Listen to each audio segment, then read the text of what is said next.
interesting to know about TPM, about continuous improvement, and also to understand about leading high performance teams. So let's start with the soil right away. I remember in our first conversation you were mentioning about your first times, and I believe we're in Mexico when you were starting in Procter and Gamble. And you start having those interactions with a Japanese team. Can you help us to understand what really made you, what really was like a highlight in that starting of your career to say, wow, TPM works. This really methodology is something that really matters. Yep, absolutely.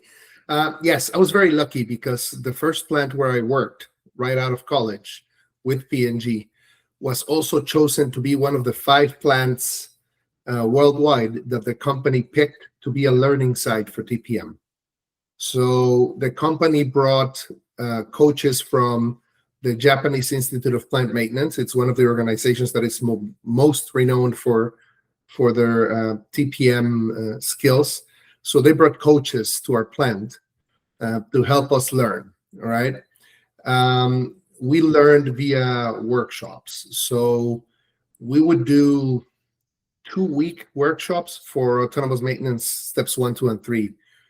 2 weeks where we would not even go home. So the company invested in even though I lived in Mexico City and the workshop was in Mexico City, we would do the workshop during the day, and then we would all go to a hotel at night, everybody in the workshop, and would stay there overnight.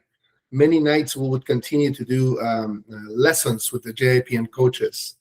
Sometimes it would be late at night that they would be teaching something, and then we would go to sleep and then go back the next morning and apply those things that we learned at night.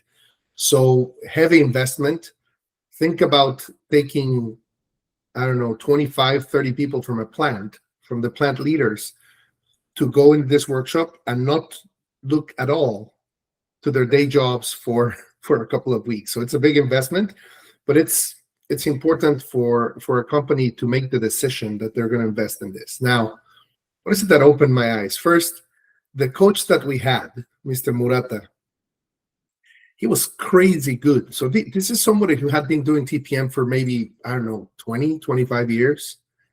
And we would walk the floor in our lines, and he would tell us, for example, there's a problem with the motor in that conveyor over there. And we'd go like, oh yeah, come on. Yeah. What makes you say that? Let's go take a look. And then we would go to that motor, and sure enough, it would be vibrating or it would be hotter. And we were like, how do you know that that's a problem? And I remember that concept from day one. He said, because with all my experience and learning all this, we have become human sensors, all right? We use our hearing, we use our sight, and we use touch to understand what's hurting in equipment. So it's very easy to go touch a piece of equipment and understand if it's vibrating more than normal. And holy cow, he did that several times over, and every time he would be right, all right? So we said, okay, this guy's really good. We started learning in this TPM workshop. And then you have to think about this line where we did a workshop was a line that used to stop more than 1,000 times per day. More than 1,000 minor stops. They're commonly known as MTBF, or mean time between stops. It was my MTBS would be a minute and change. Wow. Think about a machine that stops every minute and 10 seconds. And so we started doing the workshop. AM step 1, we cleaned the equipment. We started finding defects. We started fixing defects. And then we went to the 2 and started eliminating contamination. Then we moved on to lubricate. But what happened there, what made me realize that this was insane, is when I started seeing the operators of that line starting to find defects before they became failures. All right. So that concept of becoming human sensors was insane. Yeah. Also, the fact that people that would normally just go and push buttons to like stop the machine, clear the jam, start the machine again, would start observing all right, what was going on, because now they knew how the equipment functioned. Once you start getting those skills, that's invaluable, all right? Because people that are there in the machine start detecting things that will eventually become stops. So we started seeing how that mean time between stops started growing and growing and growing and growing and growing up until there were lines in that plant that were run 2 or 3 hours without a stop, right? Think of the power that that gives you when your operators are not needing to interact with the equipment every 1 minute, 2 minutes, even 5 minutes, and they would literally walk away for 3 hours and the line wouldn't stop. That's when I started seeing the huge benefit of this. All right, we got to a point in that plant where we could sometimes take the entire team off the line for a quick meeting at something we call TPM corners. Okay. Where we had our charts, our performance charts, our defect lists and everything. We could go walk away for 15 minutes, right? And the line would keep running. It was crazy. So that's when I thought, my God, this is working. Then when we started seeing that the number of times that we would replace things started to diminish, I thought, okay, so when you do AM, the theory tells you all you're doing with AM is you're not forcing the deterioration of your parts, of your components, right? Once we saw that the parts that we used to change every week started to be every 2 weeks, or then every 3 weeks, or then every month, we're like, okay, well, this is magic, all right? The other thing that gives you the big win is the step 2 activities, right? In the traditional manufacturing sense in the 80s and the 90s, lines were not super clean by nature. That was by design, right? And then there'll be like the time at the end of the week when somebody would shut down and clean the heck out of that line. Your lines, by working on contamination, would start getting cleaner, right? And it took less time to clean every day. You would have activities where you would stop your line to do a quick cleanup of 5-10 minutes and then run it again. Yeah. Once you start doing that, the results are insane, because your operators are not interacting with the equipment. They're doing something more meaningful. Sometimes they will be training themselves. Sometimes they will be learning. They will be doing some maintenance activities. And that starts generating that whole concept of self-sufficient team that eventually will evolve into a high-performance group. Yes. Oh, wow. So two people that we had in the plant, Mr. Murata and Mr. Takagi, that taught us. Now, our coaches were really tough. If you have seen the Karate Kid movie, where Mr. Miyagi would tell this guy, just paint the fence, and paint it for like overnight, and this guy was like, that's crazy. Why am I doing this? They were very similar. So they would come and tell us. We would tell them, hey, but how do we do this? How do we do that? And they would tell us, read the book. Come on, but tell us, read the book.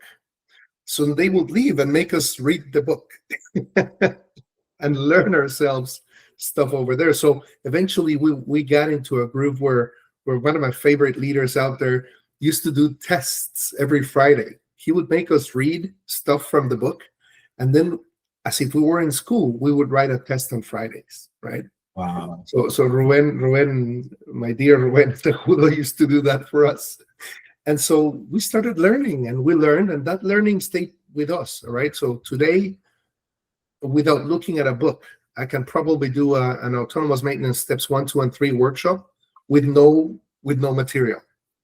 With a blank sheet of paper, I can probably still do a workshop like that. Eventually, I did it like that in the US when I moved to one of the P&G plants in Georgia. So it stays with you. You really learn by doing and doing and doing and repeating. So the value of that is the world is full of people leading TPM who have never done TPM themselves, so have never learned the skill. So when you acquire the skill, it is so much easier to tell people, hey, you're doing this in a different way. You should do it probably this way, or let me help you with this. Let me help you identify defects. if you have the experience, nobody will tell you, Yeah. nobody will go teach you anything, right? So that stayed with me forever. I can still, recall those workshops and things, and it never left me, right? So I was able to go and apply it everywhere I went. Yeah. Very, very valuable, JC, because once again, it's very important how there is no any way that we can learn from the classroom, and sometimes that's the way that we do, right? But from your experience, basically was a 50-50 way of learning. Was theoretically, well, he was asking you basically reading the book and doing tests, but at the same time, go to the floor, involving the operators, and basically doing inside the activities and see the results, which I think that's the best way to convince. That's the only way to influence people that this methodology really works, as long as you are interested, as long as you really believe that the things can change. But that's from my experience, and of course I think so you can have the same opinion. You have to be very disciplined, you have to be very strict with the basic, right? As you said, with the cleaning, with lubrication, basic things. You are not having a something magic. You are not creating a huge technology. Just doing the basic, slowly, you will improve. But thank you for sharing that experience. Something that, I'll give you another beautiful example. okay, please. We hadn't You hadn't joined us at East York when we did this, because you joined probably 2017 or around that, yeah? That's right. But in 2015 and 16, we started doing lead models for AM in line 3. Remember line 3 in East York? Yeah. Sandwich line? All right. Yeah. So Simon was the leader of that lead model. But then again, all of my plant leadership team would go to do activities in the model line. And when I say everyone, I meant everybody. And they would go and clean and find defects and fix defects and work on sources of contamination. Those creamers were a mess, right? You remember how like the creamers were very, very messy. There was cream all over the place, and the wires would get worn off, and it was just a nightmare. Yeah. And we started doing that, and then you have sandwich lines next to line 3. There was line 4 that was also a sandwich line, and line 2 that was also a sandwich line. And once we started doing that lead model, and then people started seeing that all of a sudden line 3 was running better, was running cleaner. I still remember today that people from line 4 would start asking, when are you going to do that over here? Wow. Right? When that happens, that's a magical moment. So TPM will not work if all you do is you push it down. You have to generate enough energy that people start pulling, people start wanting or getting interested, curious if you want, to start learning these things. And as a result of that, live a much better life at work with less waste, less stops, less mess. So I still remember the people from line 4 would started getting a little bit jealous. The first few times when we used to be in the line, they used to look at us like we were some crazy bunch, right? Or they probably thought, another flavor of the month, something that they're going to do for 2 weeks and then they'll be gone. We stayed months on that lead model, everyone, yeah? And so that started generating the energy. And it was very clear that line 3 was running better than the other lines just because we were doing this work, yeah? Wow. That effort with Simon and the folks was insane. It was really, really fun. And it was fun, It was fun for people. It would be our Fridays, yeah. That's a critical way to implement this type of methodologies. Make it fun, and I remember you always emphasizing that. Make it fun, guys. As long as you guys are enjoying it, you will learn, and people will get involved. Yeah. JC, I remember I have a conversation this day with someone that is also very into this methodology. He was mentioning that you can be an expert, you can be a guru in TPM and continuous improvement, whatever you want to call it. But if you are not able to teach, you are not able to translate, or you are not able to contribute to from your knowledge to the people, to the core members, this doesn't work. So I believe during that moment in line three, that's what you trying to do with your team at that moment, leading by Simon, to get everybody involved and see others like a line two, line four, see what these guys are doing. These guys are crazy. That's part of the thing, right, JC? Yes, it's exactly that. There's a lot of people who teach stuff that they don't know. So the Japanese philosophies of continuous improvement will tell you that you have to learn, right? So you probably read a book or go to a workshop or something, but then you do that stuff and you do it and you do it and you do it and you do it until you build the mastery to be able to teach others what you do. All right. And it's all managed through TPM systems and processes, like a step-up card that tells you, when are you ready to teach others? I'm okay. I'm a little better. I'm an expert, and now I can go and teach others. Yeah. It's very a lot of groups fall into that trap of having people read an article and then go and teach, and then that many times will fail because you don't really know what are the obstacles that people will find as they're implementing this, unless you really have gone through the process. Yeah, I agree. And jumping to kind of the same context, you see about leading during implementation, things cannot go in the way that we are expected.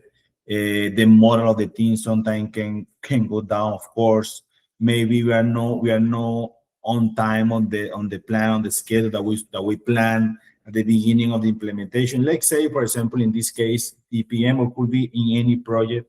And personally, I consider you a person, a leader, a true leader that really like and enjoy building capability. That's something that you really always enjoy and do in your career. So what would be a main characteristic or elements that you need to put it in place in order to make your team a high performance teams? Yep. Okay. This is another old recipe that I have used several times. It's like grandma's cake. It's an old recipe. So you have to first declare your intentions. All right. So back when I had no gray hair, when I was young, I had to go through the process of getting my first high-performing team, create my first self-sufficient team, or at least get them on that road. All right. And so one of the first things that you have to do as a leader, regardless of the size of your organization, whether you lead a team of 6 or whether you're the manager of a plant that has 500 people, you have to openly declare that your intention is to implement a series of cultural changes through the learning of different tools so that people and teams can start becoming more and more self-sufficient. All right. To me, the like a synonym of a high-performing team is also the self-sufficient team. Right. The team that doesn't need the leader. And I remember being young and crazier. I used to tell my group, right? I had a small group. We owned the line, and I had the operating teams, but I also had like the maintenance planner and the team leaders and all that. And that would be my leadership team. And I remember telling them, I said, for the next several months, I don't know how many, we are going to work to eliminate my job. All right. So my job is to eliminate what I do. All right. What am I going to do after? I don't know. I hope that if we succeed, the company would say, okay, well, he did a good job, and then they'll give me another job, but it's better. But I don't care. My intention is to help you become self-sufficient. All right. So you make it clear from the beginning. Yeah. Now remember, we have to make the disclaimer. I am crazy. And I did tell them that my job is to eliminate my job. You have to be very mature about that and say that's in reality, because we knew from strategic discussions that one day we would move from having one manager in each line to maybe one manager per every 2 lines, to then one manager for every 4 lines, to then have no manager, right? So we knew that's the roadmap to high performing organizations. And so I had no issue saying, hey, my job is to eliminate my job.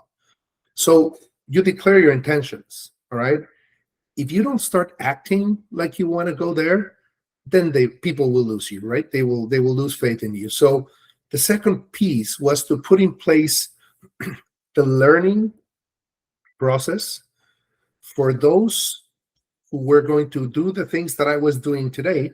Start teaching them, all right? So you have to put together a decent step-up card process, or whatever it is. It doesn't have to be a step-up card. You have to define what are the skills that this leadership team of mine needs to have in order to operate on their own. Once you have identified those skills that they need to have, then you start conducting training, and you start training them and teaching them how to do the things that you want them to do on their own that you do today, all right? The next piece is very simple. You start letting people do things, all right?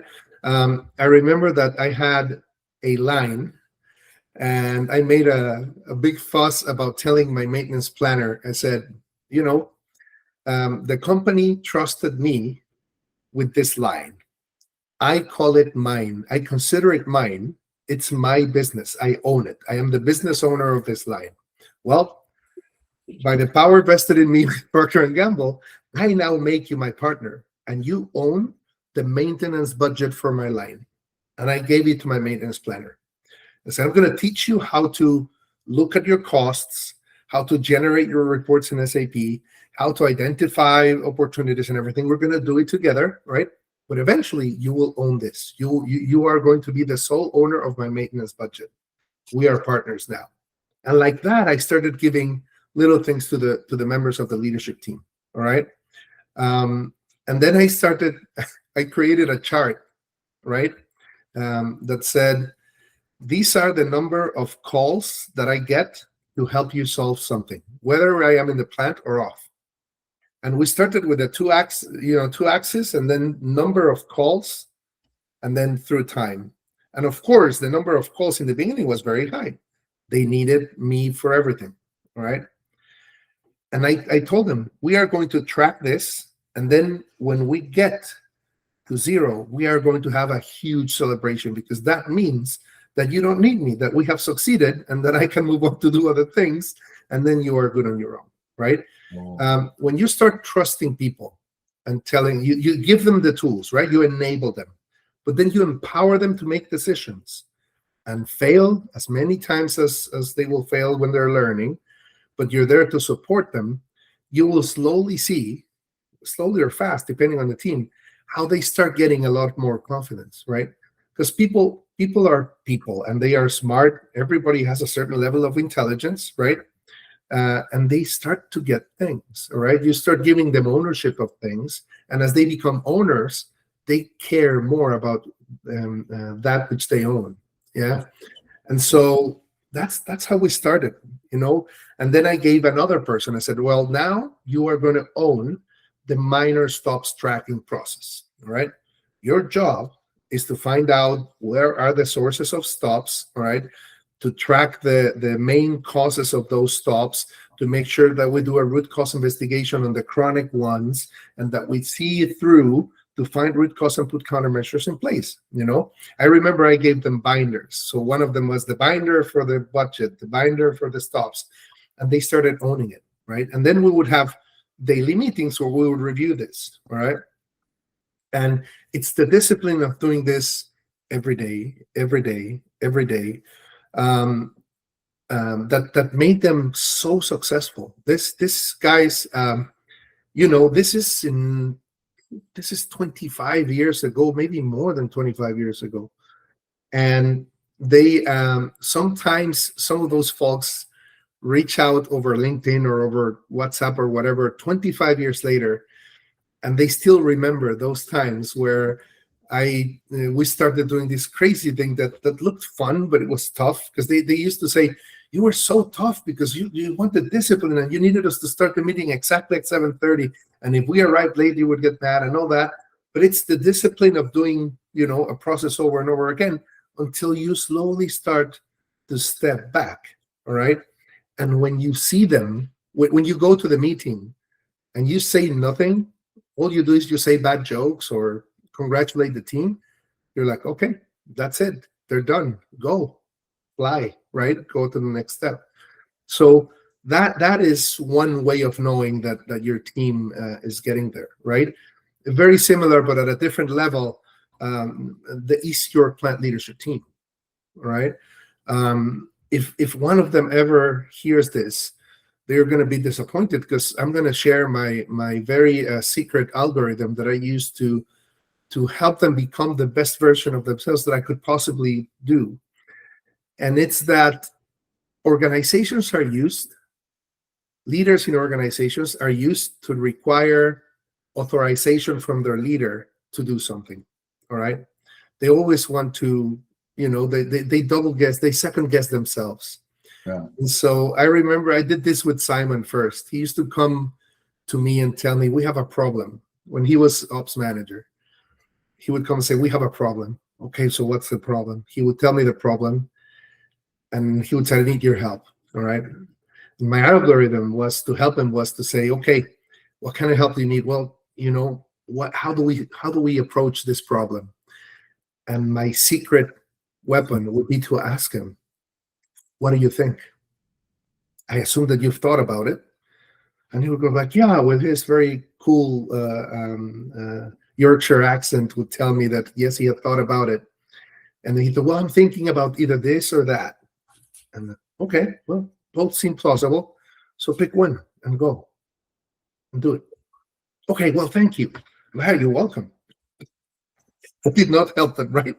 All I did is I said, go and do whatever you think.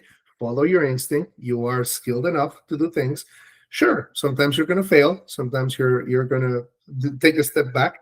But what you find out is that people start getting a lot more confidence to make decisions. If you have their back whenever they make the wrong decision, that's even more powerful, right? Because they will not be afraid. The world is full of organizations where people are afraid of making a mistake because they are going to get in trouble. All right. And so people need to know that you have their back, that it is okay to fail. All right. And so as you start, all you do, you start facilitating your leaders, empowering to make decisions. All right. You can make it even so graphic or so clear that you can tell someone. I had another, I told Nitu, remember Nitu? I told Nitu several times, I said, go and decide this. You decide. Don't even involve me. Do it. If it works, power to you. If it doesn't work, I will take the hit. I will say that it was me. So go. And she went and transformed the world. She changed the world. She did incredible things. Yeah. So that's how you start. That's my view of how to create a high performing team. When they get there, when you're there you're just an ornament in the meetings, right? Okay. You slowly start leaving the meetings, right? And eventually, every now and then, you surprise them and you show up just to make sure that things continue to go the way that you plan. But if you did it right from the get-go, chances are that will continue. Yeah. Okay. Based on that structural way of building a high performance teams, one of the things that I'm getting is that at the beginning it's a lot of effort, it's a lot of energy consuming. There's a lot of discipline. You have to put a lot of time. But slowly, as I just said, let people do the things by themselves. But what really bring my attention is in which point of your career you realize that you need to let people fail. You need to realize people make mistakes. Very early on. probably on the third week as an employee at P&G, I made a terrible mistake. And as I was learning the process of making base soap. So before a soap is that bar, because, well, now everybody uses gels, but 30 years ago, it was only bars. There was no shower gel. You would take a shower with a bar of soap. Yeah. And so the process to make that soap, of course, it's liquid before. So before it becomes a bar, it's a liquid. And I worked in that area where we made the base soap. And I made a terrible mistake when I was learning that equipment, and I had a gigantic spill. It was awful. All right. And so, I go to my boss. I had been there only for weeks. And I go to my boss, the good Rodolfo Valadez, and I go tell him that I did this. And I'm thinking I'm going to get fired. And he's laughing. When I tell him, he starts laughing. I'm like, what are you laughing at? He's like, man, you probably broke the record for the spill. I'm like, okay, but that's not good. That's bad. And then he said, hey, okay, big deal. Learn from it so that it doesn't happen again. So understand what happened, and then we're going to be okay. I'm like, oh boy, okay. And so that's when that's one of the things that I admire about P&G. I have since seen other organizations where if you make a mistake, you get buried, right? You get crucified. It's horrible. In cultures like that, you can fail, right? Of course, if you fail every day and every month and every year, you're probably not going to be there for a long time. But what I've learned is when you allow people to make mistakes and learn from their mistakes, there's always growth. Yeah. So it stayed with me early on. Yeah. It stayed with me. It came with me early on, and it stayed with me forever. Right. Unless somebody makes, unless the mistake is of the kind that would make anyone lose their job, like fraud or something like that, then okay, those are unforgivable mistakes. But when they are honest mistakes as a result of honest things that we thought would work but didn't, you always allow people to do that. Excellent. Thank you, JC, for that one. And something that also bring my I'm curious, just because I know that you have been leading several teams, several markets. You have been involved in several organizations. Can you give me one or two examples of teams that you took it in a very average level, and then you say, you know what, I'm done with those guys. Those guys are leading the operation by themselves, and now I can move on. Yeah. Three teams that come to mind. Our team in East York. So after I completed my third year as the leader for the plant, I remember going to my boss. Did you ever meet Andrew Fieri? I don't remember. Probably he wasn't there when you landed, but Andrew is one of my inspirations forever. I remember going to him and literally tell him, boss, I need to find something else, because this team is running the plant like there's no tomorrow. Wow. And so that's where the idea was born, to allow me to have the cluster of plants in Canada. Yeah. And when we had East York and Scarborough so close, that's when I thought, here's an amazing opportunity for me to get busier, because they were running the plant on their own, and to grab some of those folks that were leading East York so well, all right, and give them additional responsibility and say, now we're going to create a cluster leadership team that will look after both plants, all right? Some of the roles could not be clustered, like the operations manager, and that's why we had Nito in Scarborough and Simon in East York. But the rest of the roles, the quality, safety, finance, HR, could look after both, right?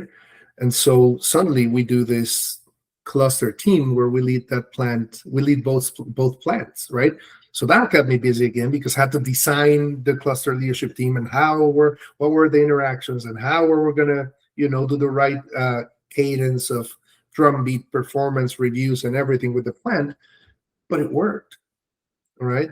So that's when I knew that that team was ready. And when that team was ready, I let them fly on their own. When I went and designed all of this, I remember I was designing this cluster with Kevin Robinson, the good K-Rob.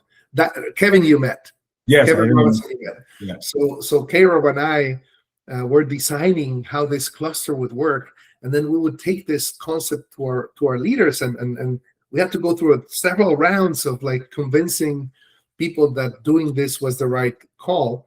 And indeed it worked, it worked. So I got super busy creating the cluster structure, and then we put it in place, and then it worked, and it was good. Why?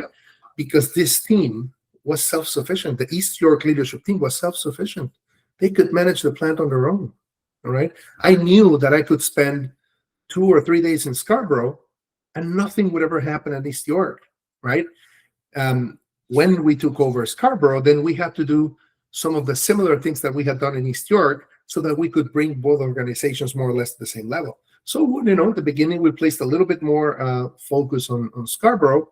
And we used to let East York run because they would do it on their own.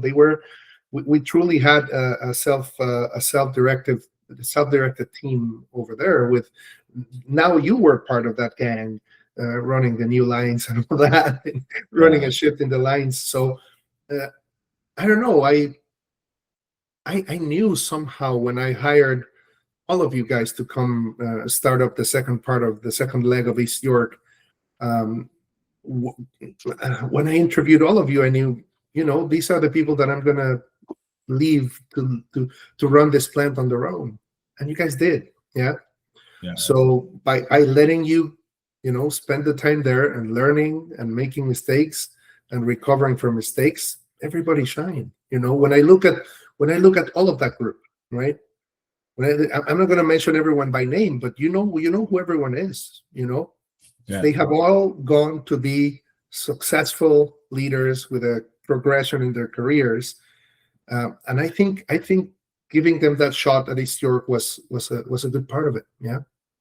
Yeah, and thank you for that one, because for me, professionally, it was a very, very nice stage of my career, meeting such a great professional like you and many like a Carlos. I remember Fernando, just to mention a few people that you really admire the ways of working, and the ethic is really important. I tell you another. You wanted 2 examples. I'll give you another example. Okay. One of my plants when I worked at Henkel, my plant in Colombia. All right. So we wanted to do, Henkel calls it the Henkel HPS, the Henkel production system. All right. Okay. And the company was, struggling a little bit, but we were somehow starting on that effort. I remember that I went to Colombia and I told Alfonso, my plant manager, whom, it's one of the people I miss dearly because of the conversations we had. He's your paisano. He's a Venezuelan also. Alfonso, I'm going to buy this book called TPM in Process Industries. I want you to buy a few copies. I want you to read the autonomous maintenance, progressive maintenance, focused improvement, and education and training sections of that book. And I want you to just go. All right. And so Alfonso had an incredible TPM leader called Helen. And Helen started reading the book, and she just took over and went. And then, this is Colombia. I live in Connecticut. They're in Colombia. I'm not there every day, right? But I would go once a month and go visit and check them out. And then they start surprising me. I start coming to the plant, and they have started doing their stops, their CILs. They have gone through, the activities of AM Step 1, even though it was not formally, the TPM Step 1 process. They were using those elements from the book and started implementing it and pushing through. The change in those lines was crazy. So they used to have a crew specifically to do changeovers on the line. So the operators would step back and a crew would come in and do the changeover. One day they surprised me and they said, we're going to take you to see one changeover to the line. And I go, and who does the changeover? The operators. Incredible. So the crew of the technicians who used to do the changeover, transferred the skill to the operators, and it was glorious. It's one of those days that you go home and you say, my God, my job here is done. Yeah. The same happened in a plant in another of the plants at Henkel that we had in Geneva, New York, upstate New York. Same thing. I was chasing a guy that I really, really admire. His name is Mike Brennan. He was in another one of Henkel's plants. And I kept going to my boss, I got to take Mike to Geneva. I got to take Mike to Geneva. I got to take Mike to Geneva because he's going to turn it around. All right. With Mike, all I had to do is tell him, I said, Mike, are you okay? Do you want to go with Geneva? And he said, yeah, let's go. And I told him, we're going to change the world, right? And you're going to lead it. Okay. He got it. We just got aligned. All right. It was not even an alignment. He told me what he wanted to do. I said, go nuts. This is great. Let's go do it. And the cultural transformation that he made in that site is insane. This is a site that was up for discussion many, many times. And 2 months ago, he called me and he said, we started repatriating, bringing more volume to the site. Yeah. Wow. So he put systems in place for the daily meetings, the visual management, the center lines, some AM activities, some PM activities. They started doing FI. And then it starts getting a lot better. Yeah. And so I had at some point in time, all I did with Mike was just, our one-to-ones were 70% chit-chatting about life because they were running on their own. And he himself, he did that with his leadership team. He selected the right leaders for the right place, gave them the tools, gave them the confidence. We think alike. Mike and I think a lot alike. I did the same thing. He empowered people to go learn, implement things, and fail and learn and get up and go. And that's an incredible team today. I'm very proud of that. Yeah. Wow, JC. So basically, based on your experience, that's what you are doing recently in your currently role, basically leading different plans or leading the leaders of each plan, right? Today, no. Right now, I work in a startup. Oh, yes, we're a startup. I was the 7th person to arrive. So together with Joe, at New Milk, who's a genius, like very few I've ever met. I don't think I've ever met anybody that sharp. He's one of the founders of the company. With him, we've built the capacity in that plant to allow a startup company to grow, for many years. So no, here I have done a lot of back to basics or back to the beginning of my career where I had to teach people very basic things, help them with very basic, put in place very basic processes and systems so that the plant can operate efficiently. Yeah. Wow. So basically all this knowledge that you went through with Muturu, that's the name of the... Murata. Mr. Murata. Fukuso Murata, that was his name. So it's really actually helping you right now in your current role. So absolutely, big time. We are close to the time. It has been a very nice, again, great conversation with you, JC. And thank you for sharing a few of those experiences that when I was part as well. But again, TPM is something that it doesn't happen the next day. It's something that is not a magic recipe that, from my experience, require a lot of effort, discipline, but also people that really want to do the things right and doesn't I would say give up for the first thing that doesn't go well, right? So if you want to say a few words for the last couple of minutes, and whoever again wants to contact you, and I'm pretty sure JC, you have a LinkedIn profile. You told me the last time that we were having a conversation, you have been thinking about educational part, or what's going on with that part? I have, yeah. I know that one day, once I'm done with the craziness and I finish working for a company, In 10, 15 years, I would love to go teach. All right. In the meantime, I have been invited a few times to do lectures on leadership at business schools in North America. Yeah, I just did one in October, November, I don't remember. And I'm doing one again in March here at one of the local universities. And that's